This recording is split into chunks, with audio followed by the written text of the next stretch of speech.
کراچی کی مقامی عدالت نے مبینہ منشیات ڈیلر انمول اور پنکی کے کیس کے شریک ملزمان کی درخواست ضمانت کی سماعت بغیر کسی کارروائی کے 12 جون تک کے لیے ملتوی کر دی ہے۔ سیشن عدالت جنوبی میں انمول اور پنکی اور دیگر کے خلاف گارڈن تھانے میں منشیات کے مقدمے کی سماعت ہوئی۔ شریک ملزمان سہیل اور ذیشان کی درخواست ضمانت کی سماعت بغیر کسی کارروائی کے ملتوی کر دی گئی۔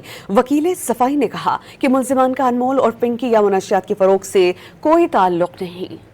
کراچی کی مقامی عدالت نے مبینہ منشیات ڈیلر انمول اور پنکی کے کیس کے شریک ملزمان کی درخواست ضمانت کی سماعت بغیر کسی کارروائی کے 12 جون تک کے لیے ملتوی کر دی ہے۔ سیشن عدالت جنوبی میں انمول اور پنکی اور دیگر کے خلاف گارڈن تھانے میں منشیات کے مقدمے کی سماعت ہوئی۔ شریک ملزمان سہیل اور ذیشان کی درخواست ضمانت کی سماعت بغیر کسی کارروائی کے ملتوی کر دی گئی۔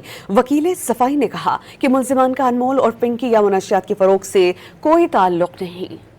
کراچی کی مقامی عدالت نے مبینہ منشیات ڈیلر انمول اور پنکی کے کیس کے شریک ملزمان کی درخواست ضمانت کی سماعت بغیر کسی کارروائی کے 12 جون تک کے لیے ملتوی کر دی ہے۔ سیشن عدالت جنوبی میں انمول اور پنکی اور دیگر کے خلاف گارڈن تھانے میں منشیات کے مقدمے کی سماعت ہوئی۔ شریک ملزمان سہیل اور ذیشان کی درخواست ضمانت کی سماعت بغیر کسی کارروائی کے ملتوی کر دی گئی۔